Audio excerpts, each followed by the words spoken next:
Guys உண்மையை உறக்க சொல்லும் நான் உங்கள் ஃபிட்னஸ் ஆரா. நம்ம எப்பயுமே நாள்தோறும் உடற்பயிற்சியை பற்றி தான் பேசிகிட்டு இருக்கோம். இப்போ கொஞ்ச நாளாக பார்த்தீங்க அப்படின்னா நம்ம அரசியலை பற்றியும் கொஞ்சம் பேச வேண்டியதாக இருக்குது. ஏன்னா நம்மளோட நலன் கருதி நம்ம சில விஷயங்கள் பேசி தானே ஆக வேண்டியதாக இருக்குது. இன்றைக்கி சமூகத்தில் என்னென்னமோ நடந்துகிட்ருக்கு, யாரோ எவ்வளவோ விஷயங்கள் பேசுகிறாங்க. நம்மளும் அது சம்மந்தமாக பேசிடலாம், நமக்குள்ளே மனசுக்குள்ளே இருக்கிற ஒரு ஆதங்கத்தை வெளிப்படுத்திடலாம் அந்த வீடியோ மூலிமா அப்படின்னு சொல்லி நான் கொஞ்ச நாளாக பார்த்தீங்க அப்படின்னா அரசியலை பற்றி ஒரு 2 வீடியோ போட்டிருப்பேன். இன்றைக்கி நம்ம அரசியலை பற்றி தான் பேச போகிறோம். என்ன அப்படின்னா, இன்றைக்கி நிறைய கட்சிகள் இருக்காங்க. ஒரு கட்சி ஆள்றப்ப இன்னொரு கட்சி எதிர்கட்சியாக இருக்கப்போ அவங்கள பற்றின நிறைய குறைகள் எவ்வளவோ சொல்கிறாங்க. அது குறை இதை குறை என்னென்னமோ சொல்கிறாங்க. ஆனால் ஒரு கட்சி கூட மக்களுக்கு அரசியலை கரெக்டாக சொல்லிக் கொடுக்குற கட்சி கிடையாது. இப்போ அரசியலை பற்றி நீங்கள் யார் வேணாலும் வாங்க, எங்களுக்கு யார் வேணாலும் ஆளுங்க. ஆனால் யார் அவங்க வேலையை சரியாக செய்யலை அப்படின்னா நாங்கள் எப்படி அவங்கள சரியான முறையில் கேள்வி கேட்குறதுங்கிறத எங்களுக்கு கொஞ்சம் சொல்லிக் கொடுங்க. ஒரு ரோடு போடுறாங்க, அந்த ரோட்டுக்கு எவ்வளோ ஃபண்ட் ரைஸ் ஆகிருக்குன்னு எங்களுக்கு தெரியாது. அந்த ரோட்டுக்கு எவ்வளோ செலவாயிருக்குன்னு எங்களுக்கு தெரியாது. அந்த ரோடை பற்றின எந்த நாலேஜுமே எங்களுக்கு கிடையாது. எதுக்காக நான் இதை சொல்கிறேன் அப்படின்னா, நான் ஃபஸ்ட்டு ஓட்டு போடுறப்ப எனக்கு 18 வயசில் நான் என்ன நினச்சேன் அப்படின்னா, யார் வந்தாலும் நமக்கு என்ன மாற்றம் வரப்போகுது, நம்ம யாருக்கு எதுக்கு ஓட்டு போடணும் அப்படிங்கிற ஒரு எண்ணம் எனக்கு இருந்துச்சு. அது எதனால அப்படின்னா, அந்த கட்டத்தில் யார் ஆட்சி பண்ணிக்கிருந்தாங்கன்றதவே நான் சொல்கிறேனே. கலைஞர் ஐயா வந்து பார்த்தீங்கன்னா நிறையா திட்டங்கள் கொண்டு வந்தாங்க.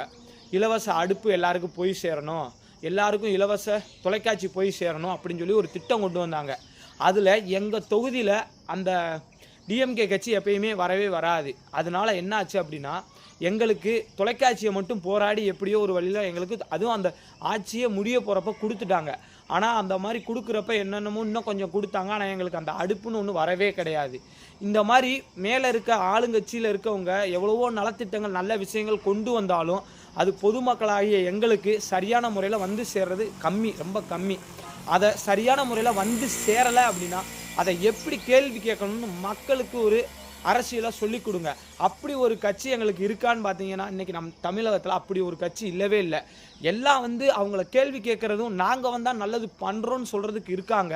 அதுலேயும் சில கட்சிகளாக நாங்கள் வந்தால் பண்ணுவோம், என்ன பண்ணுன்றதே சொல்லாமலும் நாங்கள் கட்சிக்கு வந்திருக்கோம், நாங்கள் அந்த கட்சியை எதிர்க்கிறோம், இந்த கட்சியை எதிர்க்கிறோம். நீங்கள் எந்த கட்சியை எதிர்த்தா எங்களுக்கு என்ன ஆக போகுது? ஒன்றும் ஆக போகிறதில்ல. ஏதாவது நலத்திட்டங்கள் நல்ல நலத்திட்டங்களை சொல்லுங்கள், அதை வச்சு நீங்கள் மக்கள்கிட்ட ஓட்டு கேளுங்க. அது எங்களுக்கு பிடிச்சிருந்தா நாங்கள் வாக்களிக்கவாது செய்வோம். சரி, அடுத்த பட்சமாக வருவோமே. மக்களுக்கு கேள்வி கேட்குறது எப்படின்னு தெரிஞ்சிருச்சுனாலே எந்த கட்சி எங்களுக்கு வந்தாலும் பிரச்சனை கிடையாது.